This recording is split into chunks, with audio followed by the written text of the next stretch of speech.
معزز ناظرین سامعین، السلام علیکم۔ اللہ تعالیٰ نے قرآن شریف میں ایک خاص انداز اختیار کیا ہوا ہے۔ قرآن مجید نہ تو تاریخ کی کتاب ہے، نہ سائنس کی کتاب ہے، اور نہ دوسرے مضامین کی۔ اس کا مقصد انسان کی تربیت ہے، اور کہیں اللہ تعالیٰ انسانوں کی طرف سے بات کرتا ہے اور کبھی اللہ تعالیٰ اپنی طرف سے نصیحت کرتا ہے، احکام و اوامر کا حکم دیتا ہے، اور ہر چیز کا ایک سلیقہ ہے۔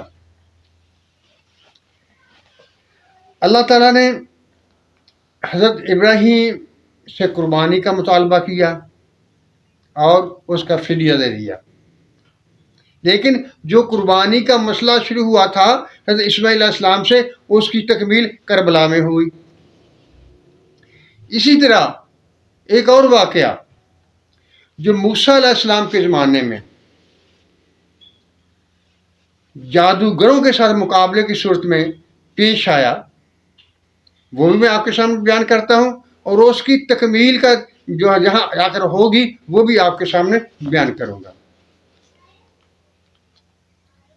یہ فرعون کے جادوگروں کا معاملہ آپ نے اکثر سنا ہوگا، علماء حضرات بیان کرتے رہتے ہیں اور اپنے اپنے طریقے سے اس کی وضاحت بھی کرتے رہتے ہیں، لیکن میں آپ کے سامنے اس طریقے سے اسے پیش کروں گا کہ آپ کو حقیقت اور فضولیات کا مطلب واضح ہو جائے گا، اس کا فرق بالکل آپ کے سامنے واضح ہو جائے گا۔ دیکھیے، جب کوطور پہاڑ پر اللہ تعالیٰ نے موسیٰ علیہ السلام سے پوچھا تیرے ہاتھ میں کیا ہے، تو موسیٰ علیہ السلام نے کہا یہ میرا ایک ڈنڈا ہے جس سے میں اپنی بکریوں کے لیے پتے وغیرہ جھاڑتا ہوں اور بھی بیس میں اس کام لیتا ہوں۔ تو اللہ تعالیٰ نے کہا کہ اسے زمین پر پھینکو۔ جب زمین پر پھینکا گیا تو وہ اژدہا بن گیا۔ بس زیادہ تفصیل کی ضرورت نہیں ہے، میں ادھر نہیں جاؤں گا کیونکہ علماء کرام آپ لوگوں کے سامنے یہ بیان کرتے رہتے ہیں۔ جب وہ اژدہا بن گیا تو موسیٰ علیہ السلام نے اللہ کے حکم پر اس کو دوبارہ پکڑا تو پھر وہ لاٹھی ہو گیا۔ اب جب فرعون کے دربار میں مقابلہ ہوا تو مقابلہ ایک طرف فرعون کے جادوگر تھے اور دوسری طرف حضرت موسیٰ علیہ السلام اور آپ کا بھائی تھے۔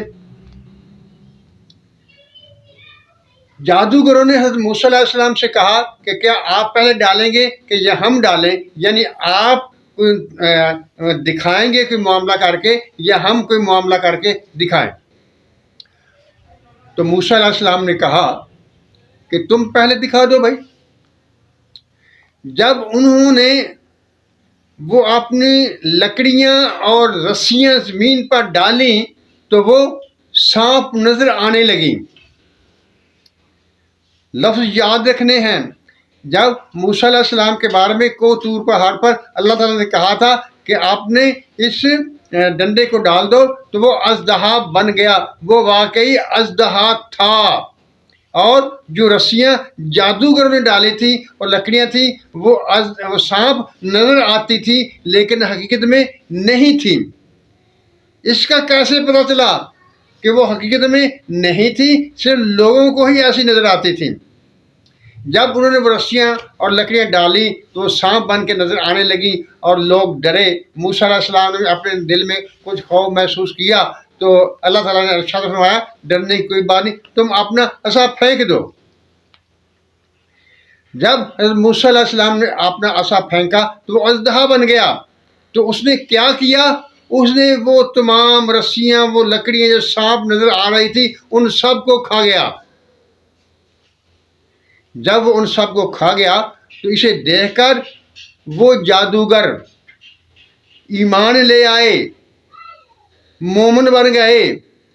کیا وجہ تھی؟ انہوں نے کیا ایسی چیز دیکھ لی تھی جس کی وجہ سے وہ ایمان لانے پر مجبور ہو گئے یا وہ ایمان لے آئے؟ دیکھیے، دو چیزیں تھیں۔ ایک تو وہ جو جادوگروں کی رسیاں اور لاٹھیاں تھیں وہ نظر آتی تھیں لیکن سانپ نہیں بنی تھیں، اور جو حضرت موسیٰ علیہ السلام نے اپنا عصا ڈالا تھا تو وہ واقعتاً اژدہا بن گیا تھا، جس کی نشانی یہ تھی کہ وہ ان سارے سانپ سپولیوں کو وہ کھا گیا۔ وہ جادوگر اچھی طرح سے جانتے تھے کہ جو ہم نے کام کیا وہ صرف اور صرف نظروں کا دھوکہ ہے، جبکہ حضرت موسیٰ علیہ السلام کا جو اژدہا ہے وہ اصل میں اژدہا ہی ہے، وہ ایک مکمل اژدہا اور جیتا جاگتا اژدہا بنا تھا۔ اسی لیے وہ اپنے کام کو بھی جانتے تھے۔ جب انہوں نے موسیٰ علیہ السلام کا وہ اژدہا دیکھا تو انہیں پتہ چل گیا تھا کہ یہ ہمارا صرف دھوکہ ہی ہے اور اصل چیز تو موسیٰ علیہ السلام کے پاس ہے، جس پر وہ مسلمان ہو گئے تھے۔ یعنی آپ کے سامنے یہ بات واضح ہو گئی ان جادوگروں کے عمل کی وجہ سے کہ یہ جادو جسے کہتے ہیں یہ کرتے ہیں یہ حقیقت نہیں ہوتی ہے، بلکہ یہ سارے کا سارا نظروں کا دھوکہ ہوتا ہے، ہاتھوں کی چلاکی ہوتی ہے، حقیقت نہیں ہوتی ہے، اور جادوگر اسے اچھی طرح سے جانتے تھے۔ اب آئیے کہ میں نے یہ واقعہ آپ کے سامنے کیوں بیان کیا ہے، اس کی وجہ کیا تھی۔ معزز ناظرین سامعین، حضور اکرم صلی اللہ علیہ وسلم کا ارشاد ہے کہ دجال کا فتنہ ایک ایسا زبردست بہت بڑا فتنہ ہے جسے تمام انبیاء کرام اپنی امتوں کو اس فتنے سے ڈراتے رہے ہیں، اور جیسا کہ دجال کے بارے میں کہا جاتا ہے کہ وہ اس کے ساتھ جنت بھی ہوگی اور وہ دوزخ بھی لیے پھرتا ہوگا، جو اس کی بات مانے گا اس کو وہ اپنی جنت میں پھینکے گا، جبکہ وہ اصل میں دوزخ ہوگی، دوزخ کی طرف لے جانے والی ہوگی۔ یعنی جو کچھ وہ نظر آ رہا ہوگا وہ نہیں ہوگا، اور جسے وہ دوزخ کہے گا اور اپنے نہ ماننے والوں کو، نہ ایمان لانے والوں کو اس میں پھینکے گا، وہ دوزخ نہیں ہوگی بلکہ وہ جنت ہوگی۔ یہاں ایک اور بات بھی یاد رکھنے کی ہے، جنت دوزخ وہ نہیں ہوگی، وہ علامتیں ہیں، اور وہ دجل ہے، دھوکہ ہے۔ دجل کا معنی بھی دھوکہ ہوتا ہے، اور دجال اس کا یعنی اس کو وضاحت سے بیان کرنے کا، اس میں بڑھوتری کا ایک سیگا ہے۔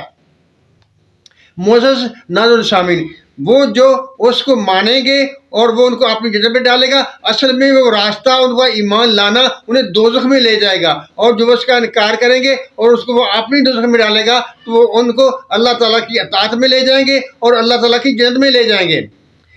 یہ وجہ تھی اس معاملے کے لیے کہ میں نے وہ فرعون کے جادوگروں کا معاملہ آپ کے سامنے رکھا کہ اس میں قرآن شریف پوری تفصیل سے بیان کرتا ہے کہ وہ سارے کا سارا دھوکہ تھا، اور اسی طرح دجال والا معاملہ جو ہے وہ بھی پورا دھوکہ ہی ہوگا، اس میں اصلیت نہیں ہوگی، کیونکہ حق اور سچ تو صرف اللہ تعالیٰ کی ذات ہے اور اللہ تعالیٰ کے حکم ہیں جو کہ حق اور سچ ہیں۔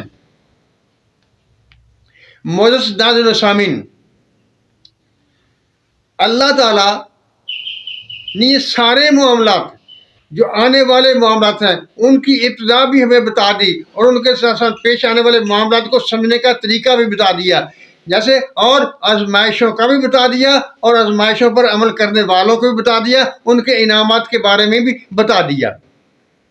دجال دجل سے ہے اور اس کا معنی دھوکہ ہی ہے۔